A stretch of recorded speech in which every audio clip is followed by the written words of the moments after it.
cantarte, podemos alabarte. Te agradecemos, Señor, de verdad, por todo lo que tú has hecho por nosotros. Y ahora en este momento queremos pedirte que nos puedas enseñar tu palabra. Y bueno, que me uses para poder llevar el mensaje, para poder escuchar tu mensaje, Dios, que tú tienes preparado para hoy, para todos nosotros, Señor. Gracias, Señor. Oramos en tu santo nombre, Jesús. Amén. Amén. Pueden tomar asiento. Nuevamente sean todos bienvenidos a nuestra iglesia. Y bueno, los anuncios que quería darles, las reuniones que tenemos como iglesia. Bueno, hoy día domingo, todos los domingos a las 10 de la mañana estamos leyendo el libro de... ¿Qué libro? Corintios, ¿no? Segunda carta a los Corintios. Mañana también tenemos reunión, pero es a través del virtual, a través del Facebook. Es a las 8 de la noche. ¿Qué reunión es? Lunes de oración. Todos pueden ingresar, de verdad, están invitados totalmente. Es a las 8 de la noche. Lunes a las 8 de la noche, reunión de oración.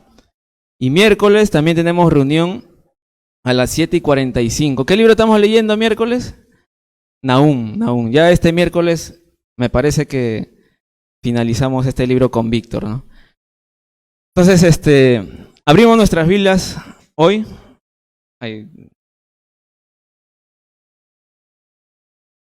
Segunda de Corintios capítulo 2.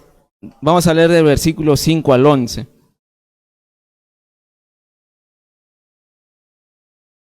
¿Quién se acuerda qué es lo que estuvimos observando, aprendiendo la semana pasada? ¿Quién se acuerda? ¿Quién dijo yo?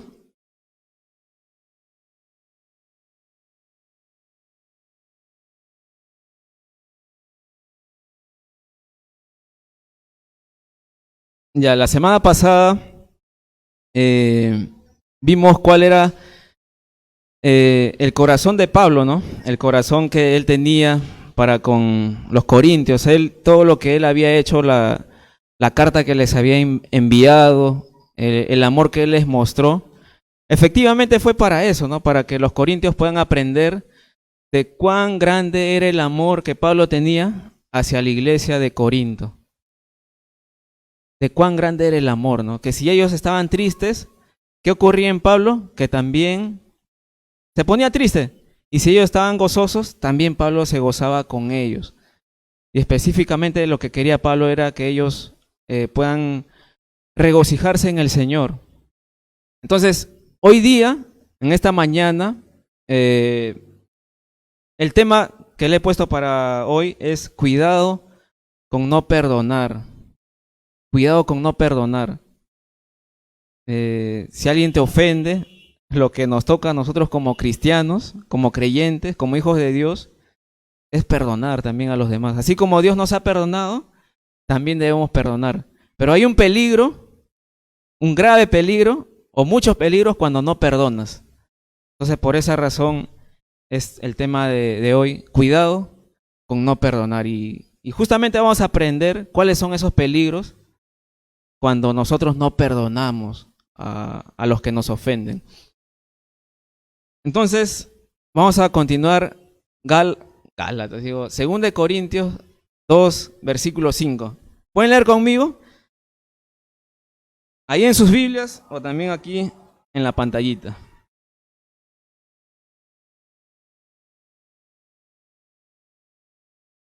Dice, pero si alguno me ha causado tristeza, no me la ha causado a mí solo, sino en cierto modo, por no exagerar, a todos vosotros. A todos vosotros. Entonces vamos a seguir con lo que hemos estado viendo las últimas 2 semanas, porque como esta es una carta, Pablo está añadiendo lo de los temas pasados también que hemos visto la semana pasada. Entonces aquí Pablo menciona que había alguien que estaba causando tristeza en el cuerpo de Cristo, en la iglesia de Corinto.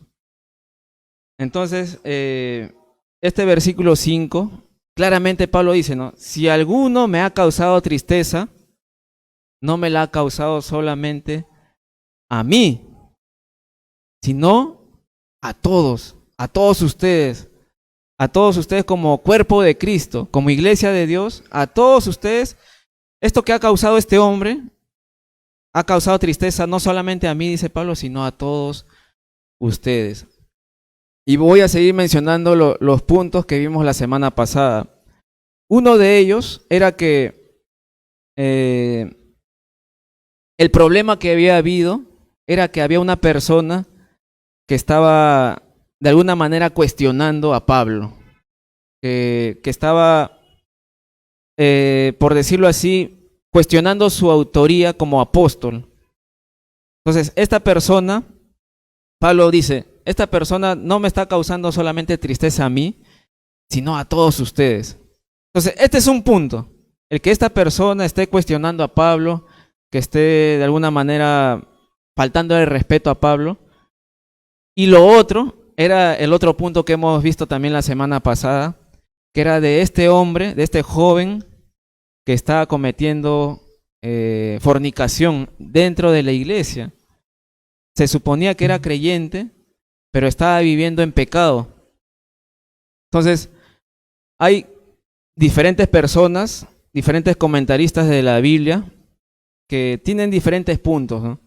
Que algunos creen que fue que una persona le está menospreciando a Pablo, y el otro es justamente de este hombre que estaba viviendo en fornicación. Entonces, personalmente yo creo que es del hombre que había estado viviendo en fornicación, del cual Pablo va a estar hablando en este momento. Y por esa razón quiero que vayamos a 1 Corintios capítulo 5. Vayamos a 1 Corintios capítulo 5.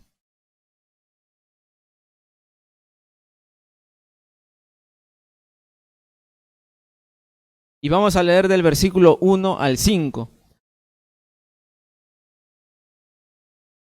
Dice, 1 Corintios 5, 1 al 5 dice, de cierto se oye que hay entre vosotros fornicación, y tal fornicación cual ni aun se nombra entre los gentiles, tanto que alguno tiene la mujer de su padre. Me voy a tener un ratito hasta que encuentren 1 Corintios 5, ¿ya? Pero hasta el momento, Pablo está escribiéndole a los corintios y les dice, ¿no? Se oye de que hay fornicación en medio de ustedes.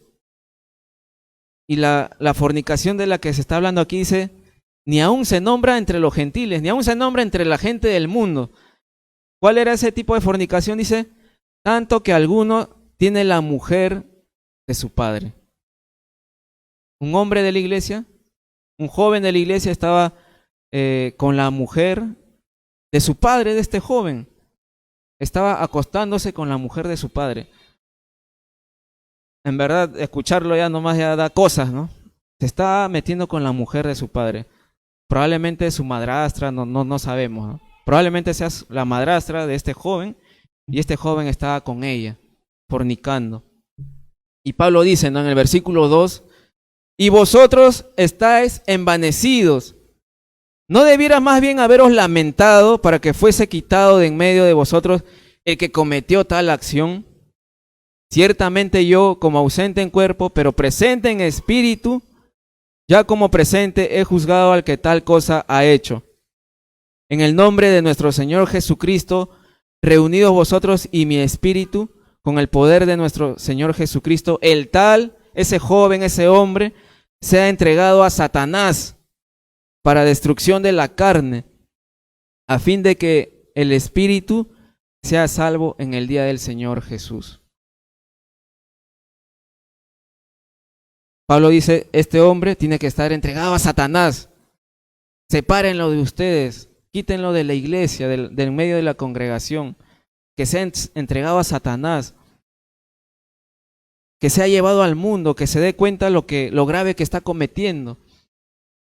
Y al final dice, a fin de que el espíritu de este hombre sea salvo en el día del Señor Jesús. Me olvidé de pasar los versículos. Dígame.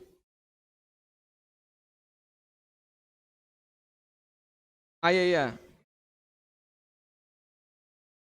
En otra versión está. Ah, ya, ya. Ah, está en la versión más entendible. Pero sí, sí, pueden leer en sus Biblias también, ¿no? Pero de todas maneras, acá está. Ya. Entonces lo voy a leer acá del versículo 5. Entreguen a ese hombre a Satanás para que lo destruya. Es lo que dice en el versículo nueva contemporánea, nueva versión, ¿no? Una versión más entendible. A fin de que su espíritu sea salvado en el día del Señor Jesús. Entonces, aquí vemos algo importante, que es lo que Pablo está enseñando, de que es importante la corrección, la disciplina en medio de la iglesia. Si alguien está pecando, sacarlo, dice, y entregarlo a Satanás, que se dé cuenta de lo grave que está cometiendo. Pero da un mensaje alentador aquí. ¿Cuál es el mensaje alentador de esperanza? De que la razón por la cual hay corrección en la iglesia es para su propio bien de esta persona. ¿Qué dice este versículo? A fin de que su espíritu sea salvo. O sea, cuando se corrige, ¿qué se está buscando? Restauración. Restauración. Y eso es lo que menciona Pablo aquí. Y es lo que vamos a ver hoy día, en esta mañana también. Pablo, lo más seguro es que esté hablando de este caso, de este hombre. Dice Pablo en el versículo 5, que estamos leyendo en Corintios 2, que a este hombre que nos ha causado tristeza, o bueno, no me la ha causado a mí solamente, sino a todos ustedes, porque sabemos que un poco de levadura leuda toda la masa, dice, ¿no? Si alguien está pecando dentro de la iglesia, perjudica a todo el cuerpo, perjudica. Si uno de nosotros está pecando, perjudica a cada uno de nosotros. Entonces Pablo dice, sáquenlo, pero la razón por la cual se saca a esta persona que está pecando es para buscar su arrepentimiento y poder restaurarlo. Entonces, volvemos a 2 Corintios capítulo 2, versículo 6.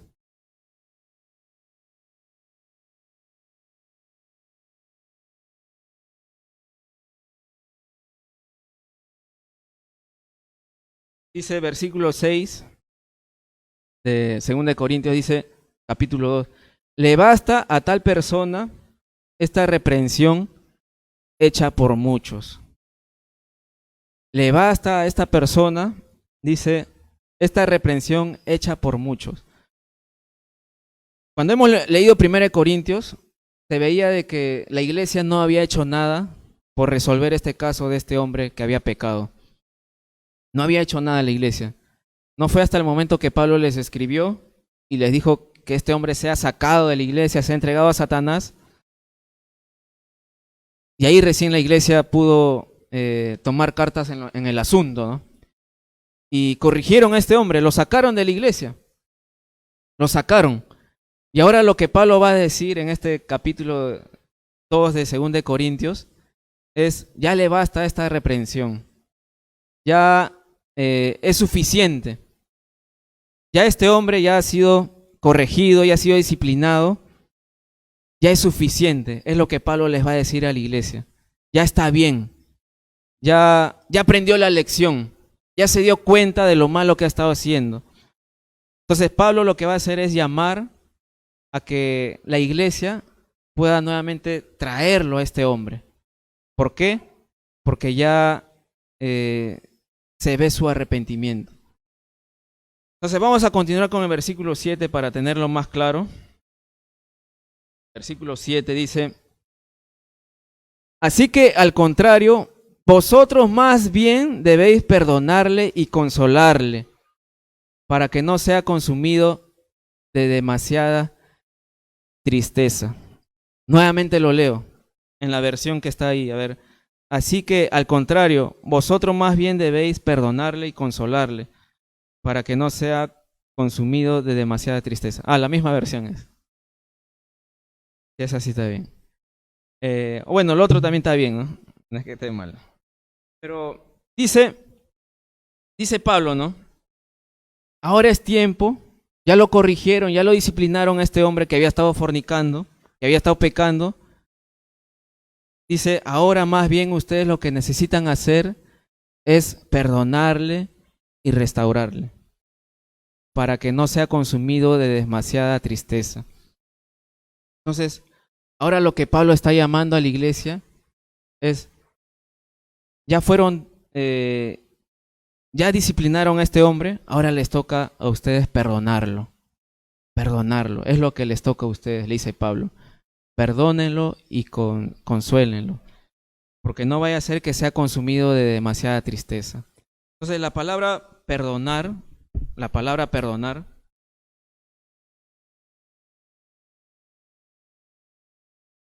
es chorizomai o carizomai, de donde viene la palabra caris, que quiere decir de una manera contento, alegre. Entonces la idea de perdonar a este hombre es hacerlo de una manera, perdonarlo alegremente. Ya se arrepintió, por lo tanto tú puedes perdonarlo y estar gozoso de que este hombre aprendió la lección, de que realmente se arrepintió, por lo tanto tú puedes perdonarlo alegremente y contentarte de que este hombre nuevamente está siendo restaurado y que puede venir juntamente con todo el cuerpo de Cristo a reunirse nuevamente. Entonces, esta es la idea de perdonarlo alegremente, con alegría. Y también otro significado es pasar por alto la falta. El perdonarlo, pasar por alto su falta, ¿no? Es como el perdón de Dios hacia nosotros. Nosotros hemos pecado contra Él y seguimos pecando contra Dios, pero Dios dice, Él nos perdona a tal punto que dice la Biblia que Él se olvida de lo malo que hemos hecho.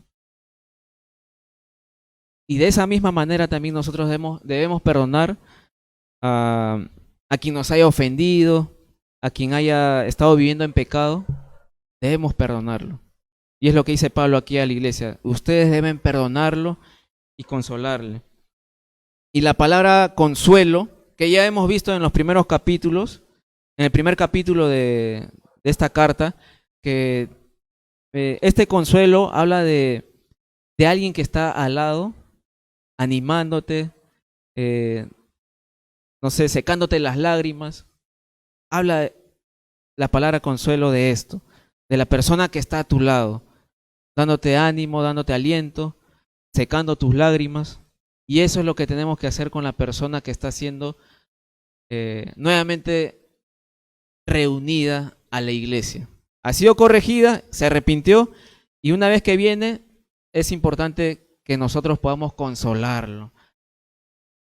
Y Pablo dice, si no hacen eso, si no perdonan a este hombre que ha pecado, si no lo reciben, puede ser que este hombre sea hundido, consumido, tragado, abrumado por demasiada tristeza. Ese es el peligro. Que este hombre puede ser tragado por la tristeza, ahogado por su propia tristeza. Uy, ya nadie me quiso perdonar. Nadie quiere recibirme. En la iglesia de Dios nadie me quiere dar, nadie me quiere hablar. Y este hombre se va a hundir, se va a ahogar en sus lágrimas. Y no hay nadie quien le consuele. Pero Pablo está diciendo a ustedes, corintios, muéstrenle amor, muéstrenle perdón, muéstrenle consuelo. Y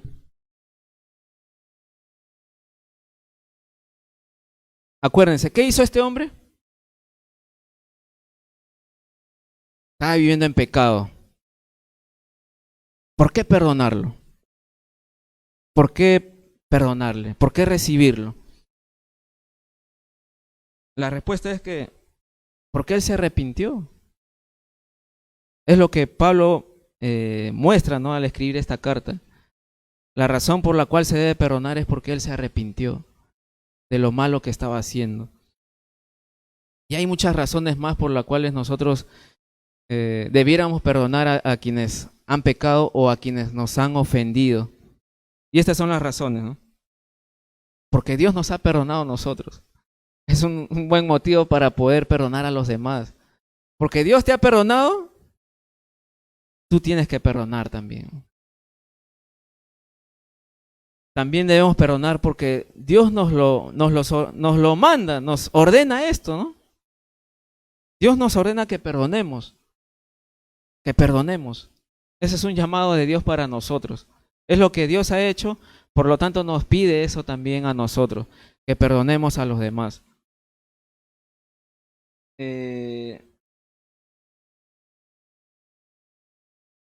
pero principalmente en esta carta podemos observar que la razón por la cual se debe perdonar a este hombre que había estado viviendo en pecado es porque se arrepintió. Se arrepintió.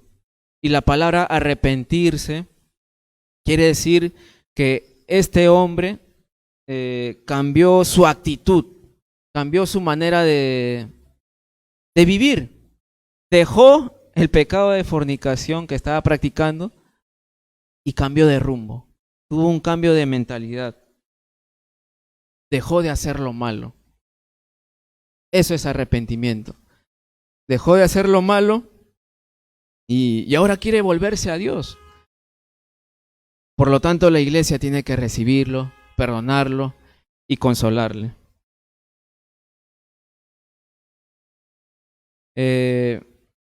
Hay una frase que voy a leerles, alguien la escribió, dice esto: la tristeza por el pecado, si es excesiva al punto de incapacitarnos para el desempeño de nuestros deberes, es una tristeza pecaminosa, aún sea por el pecado. Nuevamente lo repito, ¿ya? La tristeza por el pecado, si es excesiva al punto de incapacitarnos para el desempeño de nuestros deberes, es una tristeza pecaminosa, aún así sea por causa del pecado. Entonces, esta frase a mí me gustó porque hemos visto, ¿no?, que cuando alguien peca, realmente duele, ¿no? Nosotros como cristianos que pecamos, que fallamos a Dios, duele grandemente. Y acá dice, ¿no?, en esta frase, que cuando nosotros nos entristecemos a tal punto que ya no podemos hacer nuestros deberes, prácticamente nos ahogamos en nuestra tristeza, es una tristeza pecaminosa. Aún así sea que te entristeciste por algún pecado que hayas hecho. Y quiero darles un ejemplo. La vida de Judas. Judas Iscariote, ¿no? ¿Quién era Judas? ¿Qué cometió él?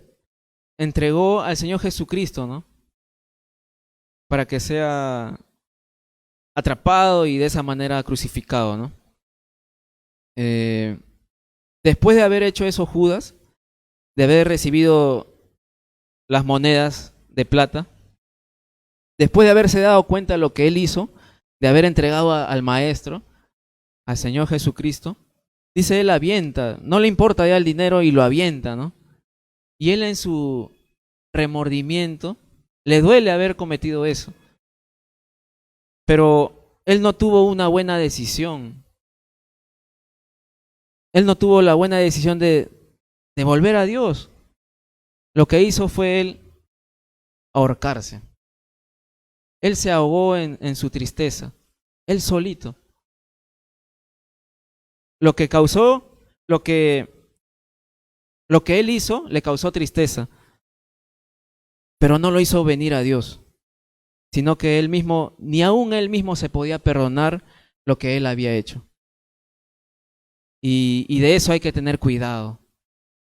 Inclusive Judas mismo no se perdonó a sí mismo y tomó esa mala decisión de ahorcarse, ¿no?, de quitarse la vida. Y esto es lo que hizo Judas, ¿no? La palabra que habla aquí en este versículo 7 de consumido es catapino en el griego, y lo que significa es abrumado, absorbido. Literalmente es ser tragado por el problema, por el pecado, por la dificultad que esté pasando, ¿no? Es abrumado, absorbido. Yo podría decir que está ahogado, ¿no? En sus problemas, en su pecado, ¿no? Entonces, eso es lo que va a ocurrir con la persona que no reciba perdón, a pesar de haberse arrepentido. Si no recibe perdón por parte de la iglesia, si no recibe el perdón por parte tuya, lo que puede ocurrir es que este hombre sea consumido de demasiada tristeza, ¿no? Que no hay nada que lo consuele, que lo restaure. Y sabemos, ¿no?, que muchas veces la gente del mundo, donde van a, como se dice, ¿no?, ahogar las penas, específicamente no vienen a Dios, ¿no?, sino lamentablemente donde se van es, no sé, una cantina, un bar, a las amistades, a divertirse, a olvidarse los problemas, ¿no? Y lamentablemente van a esos lugares. Pero cuando realmente nosotros como iglesia debiéramos ser ese hospital, ¿no?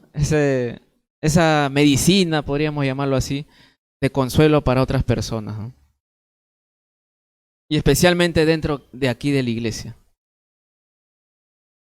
Entonces Pablo en esta carta, en este capítulo, está animando a los corintios a perdonar, a perdonar. Porque el problema que puede pasar es que este hombre, que se haya arrepentido, pero que nadie lo perdona, puede ahogarse, puede ser consumido por su propia tristeza. Vamos a continuar leyendo en el versículo 8. Dice, 2 Corintios 5:8 dice, por lo cual os ruego que confirméis el amor para con él. Pablo le dice, cuando tú muestras perdón, estás mostrando amor. Y dice esto, ¿no? Por lo cual os ruego que confirméis el amor para con él. Versículo 9. Porque también para este fin os escribí, para tener la prueba de si vosotros sois obedientes en todo. Entonces, Pablo dice, por esto les escribí, ¿no? Para tener la prueba de si vosotros son obedientes. Y realmente sí obedecieron a Pablo cuando Pablo le dijo que tienen que sacarlo a este hombre. Obedecieron. Y ahora Pablo le dice, les escribe, ¿no? Y le dice, ahora tienen que recibirlo. Tienen que perdonarle. Versículo 10. Versículo 10 dice, y al que vosotros perdonáis, yo también, porque también yo lo que he perdonado, si algo he perdonado, por vosotros lo he hecho, en presencia de Cristo. Me olvidé de avanzar. Ya también. 8, 9, 10, ya.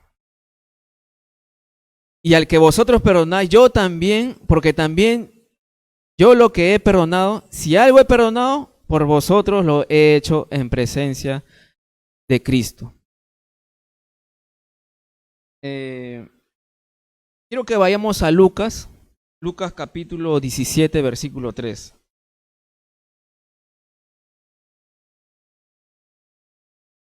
Lucas 17, versículo 3 dice.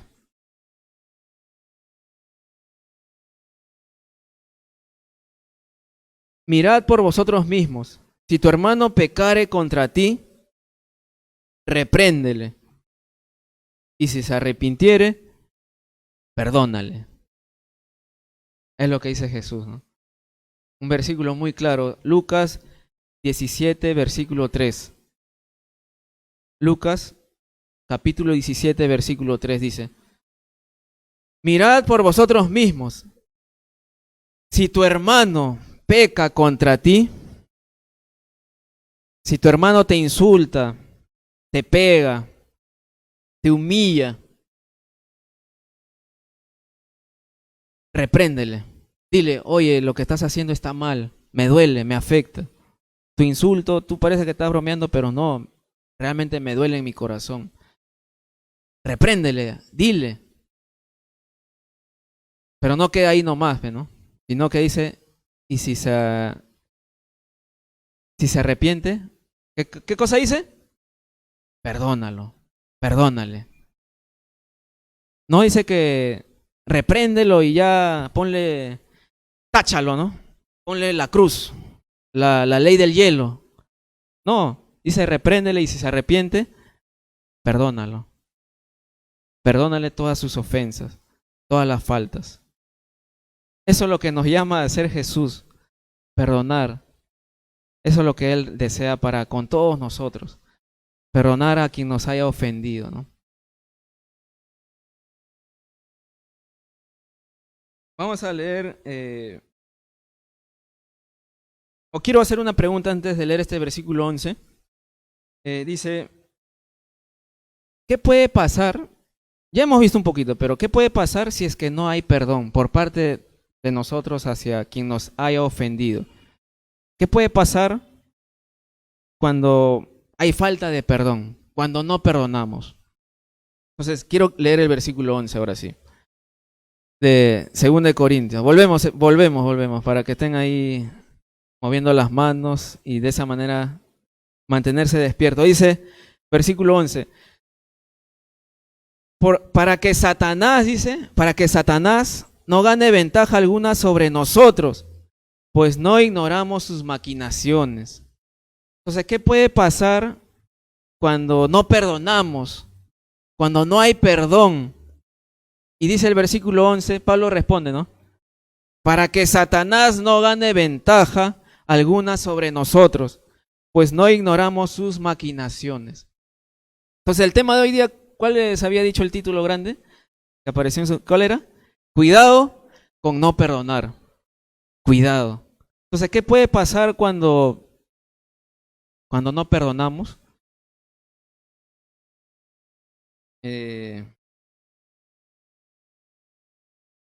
Entonces, ¿qué puede pasar? Dice este versículo 11, Satanás puede tomar ventaja. Para Satanás, el que no haya perdón, para Satanás es un portón abierto para burlarse, para machacar al que está consumido en su tristeza, para hundirlo más. Satanás está contentísimo de que no haya perdón dentro de la iglesia, ¿no? Él está happy. Él de verdad está saltando en un pie. Cuando no hay perdón en la iglesia, cuando no hay perdón. Y ese es el peligro, que Satanás puede aprovecharse de esa puerta abierta, ¿no? Y consumirlo más a este hombre entristecido o mujer que no ha recibido ningún consuelo, ¿no? Entonces,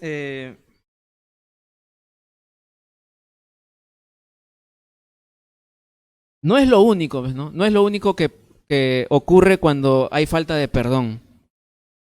Lo primero que hemos visto, cuando no hay perdón, lo primero que va a pasar es que la persona que haya pecado y se ha arrepentido es que se va a hundir más en su tristeza. Va a ser consumido por su tristeza. Eso es lo primero. Cuando hay falta de perdón, cuando no hay perdón, esta persona va a estar hundido en su tristeza. Lo segundo es que Satanás se va a aprovechar astutamente de esa situación. Él está contentísimo de que no se le haya perdonado a esa persona. Eso es lo segundo, que Satanás se aprovechará de esa situación. Y bueno, los otros puntos que causan la falta de perdón es que nuestra relación con Dios se rompe, porque es algo que Dios nos ha llamado a hacer. Y si no estamos obedeciendo a Dios, nuestra relación con Él se hace trizas, de verdad. Cuando no hay perdón, nuestra relación con Dios se rompe. Y bueno, estamos desobedeciendo a Dios si es que no perdonamos. Estamos desobedeciendo a Dios, porque es lo que Jesús nos ha enseñado, lo que Dios nos ha enseñado que hagamos, perdonar. Y si no lo hacemos, estamos desobedeciendo a Dios. Y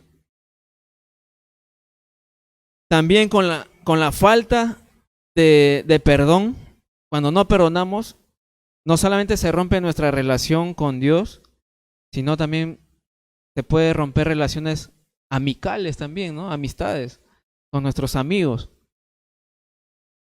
Y no solamente eso, sino con un matrimonio, por la falta de perdón. Se pueden romper matrimonios también, por la falta de perdón. Entonces, específicamente lo que trae la falta de perdón, ¿qué cosa es? Destrucción. Y eso es lo que quiere Satanás. Eso es lo que quiere el diablo. Él ha venido para hurtar, matar y destruir. Y eso es lo que causa la falta de perdón. Y eso es lo que quiere el diablo. Satanás.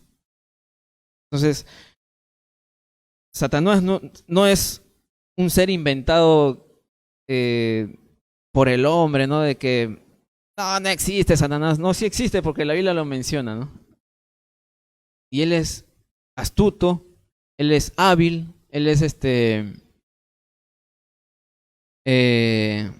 malo, destructor, y se quiere aprovechar de las situaciones que cuando no hay perdón por parte de la iglesia. Entonces, cuando habla que el diablo quiere tomar ventaja de esta situación cuando hay falta de perdón, más o menos la idea es de que Satanás hace trampa, quiere hacer trampa, ¿no? Quiere meterse sutilmente, así como le engañó a Eva, de igual manera, ¿no? Él es una serpiente astuta, ¿no? Y hay que tener mucha atención, hay que estar despiertos de verdad. Hay que estar muy atentos, muy despiertos. Yo no sé qué has tenido que hacer para venir hoy día. De repente algo se complicaba, el carro no prendía, no sé, cualquier cosa puede pasar que te puede impedir a venir hoy a la iglesia. Y muchas veces Satanás está detrás de todo eso. O de repente un problema con algún vecino. No sé, pero muchas veces Satanás está detrás de todo eso, impidiendo que tú vengas a escuchar la palabra de Dios. Y hay que estar atentos de eso, ¿no? O de repente tuviste una discusión como matrimonio y al final terminaron diciendo, no, ya no vamos, ya no voy a la iglesia. Y muchas veces Satanás puede tomar esas ocasiones, ¿no? A mí un montón me ha querido también impedir de eso, ¿no? Hay que ser sabio también, hay que saber cuándo Satanás está queriendo atacar, ¿no? Y entonces el diablo quiere aprovecharse, quiere tomar ventaja de eso. Y este versículo 11 dice, para que Satanás no gane ventaja alguna sobre nosotros, pues no ignoramos sus maquinaciones, sus artimañas, sus astucias, sus estrategias. Pablo dice, está el enemigo, está el diablo, Satanás, y él tiene estrategias y todo eso es astuto. Y Pablo dice, y no ignoramos sus maquinaciones. Por lo tanto, también nosotros no debemos ignorar su astucia, ¿no? Del diablo. Hay que estar atentos, hay que estar alertas. Y bueno, quiero que vayamos a unos versículos.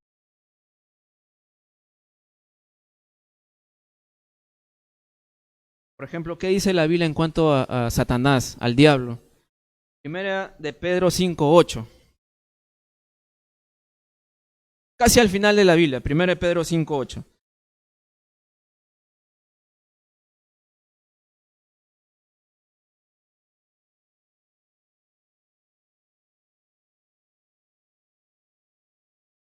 Dice, primera de Pedro 5:8, casi al final de la Biblia. Dice, sed sobrios y velad, porque vuestro adversario el diablo, como león rugiente, anda alrededor buscando a quien devorar. Lo voy a leer en la versión que está en la pantalla. Sean prudentes y manténganse atentos, porque su enemigo es el diablo, y él anda como un león rugiente buscando a quien devorar. Entonces el diablo dice, es como un león rugiente, hambriento. Está ahí mostrando las garras sucias, ¿no? Buscando a quien devorar. buscando. ¿Y saben quién es esa presa fácil para el diablo? ¿Saben quién es esa presa fácil? Facilito para el diablo. ¿Saben quién es? ¿Quién? No escuché nada.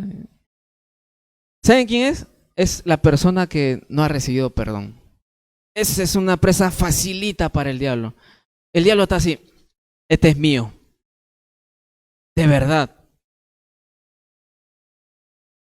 Para el diablo, esa persona que está entristecida, que no ha recibido perdón, para el diablo se lo va a devorar de verdad. Con todo y zapatos, como dicen, ¿no? De verdad.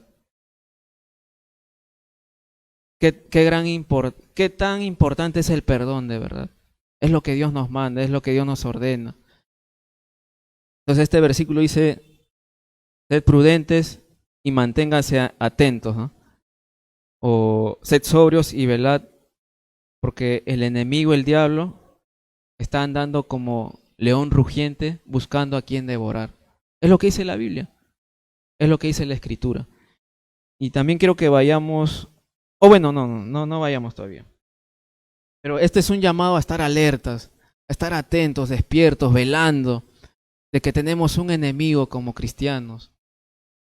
Tenemos un enemigo y es el diablo. Y él está buscando a quien devorar, ¿no?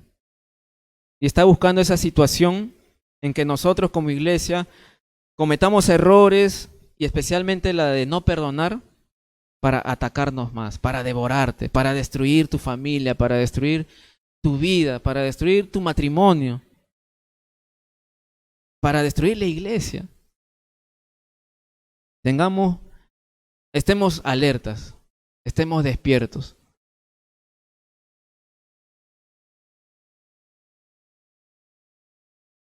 Una enseñanza que leí, hay tres R's que nos pueden ayudar frente a los ataques de Satanás. Primero, la primera R es de la palabra reconocer, que quiere decir reconocer quién es nuestro enemigo y qué es lo que está haciendo para querer hacernos caer. Eso es lo primero, la primera R, ¿no? Reconocer. Reconocer quién es el enemigo y qué es lo que quiere, qué es en lo que quiere que caigamos. Reconocer. Reconozcamos eso. Reconozcamos eso. Acuérdense que Jesús le dijo a Pedro, ¿no? A sus discípulos, es necesario que el Hijo del Hombre sufra, padezca en manos de los pecadores, ¿no? Pero al tercer día resucitaré, ¿no?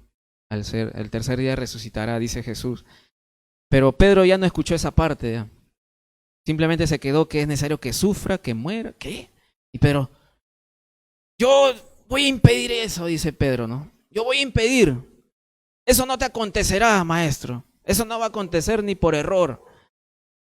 Y Jesús le dice, aléjate de mí, Satanás, ¿no? A Pedro. Así se le dirige a Pedro, ¿no? Pero ¿por qué le dice eso? Porque detrás de esa idea de Pedro, de impedir que Jesús vaya a la cruz, esa era la idea de Satanás. Y es por esa razón que Jesús le dice, aléjate de mí, Satanás. Detrás de esa idea de Pedro estaba Satanás. Que Satanás impediría que Jesús muriera en la cruz, por decirlo así, ¿no? Entonces, Jesús pudo ver que ese era un engaño de Satanás. Y bueno, debemos reconocer también nosotros cuándo es que el enemigo está atacando. Bueno, también a veces le echamos la culpa al diablo cuando realmente ha sido nuestra culpa también, ¿no? También hay que ser conscientes también. Pero sí hay que darnos cuenta cuando el enemigo, cuando Satanás ataca. La segunda R es resistir. Resistir. ¿Qué dice Santiago 4:7? También está casi al final de la Biblia. De Pedro, un atrasito. Santiago 4:7. Si están en Pedro, atrás está Santiago y dice en el 4:7, Dice Santiago 4:7, dice, por lo tanto, sométanse a Dios, opongan resistencia al diablo, y él huirá de ustedes. Otra versión dice, someteos pues a Dios, resistid al diablo, y huirá de ustedes. Entonces, dice resistir, Santiago 4:7, resiste. Primeramente, para que puedas resistir al diablo, primeramente tienes que tu vida estar sometida a Dios. Tu vida tiene que estar en las manos de Dios. Tu vida, ponla en las manos de Dios. Y allí resiste al diablo. Aguanta, no caigas, mantente firme, persevera, resiste. Si el diablo te está atacando, resiste, aguanta, sé valiente. El Señor está contigo. ¿Y qué va a ocurrir después? Simplemente el diablo va a escapar, ¿no? Va a huir.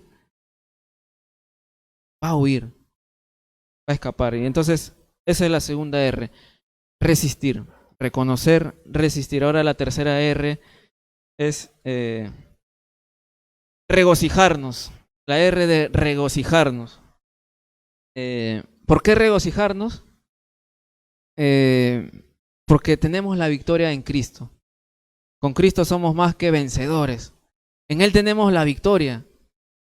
En Él tenemos victoria. En Cristo. Estando en Él, tenemos la victoria. Él ya venció a Satanás ya. Jesús ya lo venció. Por lo tanto, si nosotros estamos en Cristo, somos más que vencedores. Entonces, regocijarnos porque tenemos la victoria en Cristo. Tenemos la victoria. Ya tenemos la victoria. Solamente necesitamos estar en Él.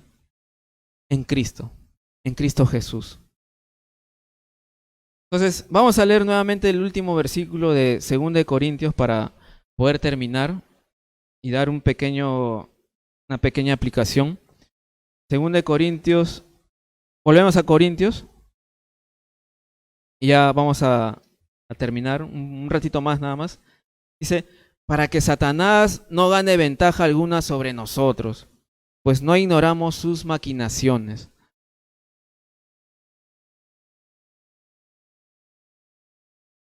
Leí una frase que dice esto: el perdón es la medicina que ayuda a sanar corazones quebrantados. El perdón es la medicina que ayuda a sanar corazones quebrantados. Recordemos que nosotros necesitamos perdonar. Y para que tú puedas perdonar a los demás, primero yo te quiero animar de verdad a que veas el perdón de Dios en tu vida. Mira cuánto Dios te ha perdonado. Mira todo lo que hemos hecho antes de conocerlo y aún conociéndolo, cuánto le hemos fallado, cuánto hemos pecado contra Él. Y mira lo cuán amplio, dice la Biblia, es Dios en perdonar. ¿Cuánto Dios te ha perdonado a ti? Por lo tanto, lo que nos toca a nosotros es perdonar a quien nos ofende. Eso es lo que Dios nos llama. Perdonar a quien nos ofende. Y tengamos mucho cuidado de no perdonar, de verdad. El diablo quiere aprovecharse de esa situación y quiere destruirte, quiere devorarte. Así como desaparecerte del mapa, de verdad. Eso es lo que quiere el diablo. Él ha venido para eso, para destruir. Y tengamos mucho cuidado de verdad de no perdonar. Cuidado con no perdonar. Hay peligros. Que esta persona que no sea perdonada se hunde en su tristeza y que Satanás se aproveche, ¿no? Entonces, quiero decirte algo para finalizar. Para complementar nada más esto, es de que Dios nos ha llamado a perdonar, perdonemos, que no haya rencor, que no haya envidia en nosotros. ¿Por qué le voy a perdonar? Él no sabe lo que ha causado en mi corazón, en mi mente. de verdad perdona. Perdona, te va a ayudar a ti y va a ayudar a otros también. Y principalmente es una obediencia a Dios. Y si tú que estás ahí sentado o en la transmisión, si no conoces realmente el perdón de Dios, yo quiero decirte que Jesús, cuando murió en la cruz, Él cargó con todo el peso del pecado que tú cometiste, ¿no? Y Él pagó el precio de nuestros pecados por ti y por mí. Y Él nos perdona si tan solamente nos arrepentimos de lo que hayamos cometido, ¿no? Él es perdonador. Y te animo a eso. Si tú has pecado contra Dios, arrepiéntete. Y tenlo por seguro que Dios, que Jesús está así con los brazos abiertos para poder recibirte, ¿no? De verdad. Vamos a orar para terminar y vamos a ponernos de pie. Vamos a ponernos de pie también para cantar una alabanza más. Y vamos a orar, ¿eh? Señor, gracias por esta mañana. Gracias por este tiempo en tu palabra. Te pido que nos sigas enseñándonos. Y bueno, y ahora poner en práctica lo que hemos aprendido hoy, Señor. Tú nos has perdonado bastante y lo sigues haciendo, Señor, porque todos los días fallamos y tú eres perdonador, Dios. Y así como tú nos has perdonado, quieres también que perdonemos a los demás. Te pido que nos llenes de ti, Señor, porque esto no viene de nosotros. Derrama tu Espíritu Santo sobre nosotros y ayúdanos, Señor. Y también si hay alguna persona aquí presente o en la transmisión que aún no entiende lo que es tu perdón, te pido, Señor, para que toque su corazón y que no vaya a refugiarse en cosas malas, sino que puedan venir a ti, Señor. Y úsanos a nosotros también como instrumentos de perdón, de consuelo, Señor. Y te agradecemos por esta mañana, por habernos traído y bueno, y gracias también porque tenemos victoria en ti, Señor. Sí tenemos un enemigo, tenemos muchos enemigos, pero contigo, Señor, somos más que vencedores. Y gracias por eso, Cristo Jesús. Oramos en tu nombre y ahora queremos cantarte y alabarte, Señor. En tu nombre oramos, Jesús. Amén.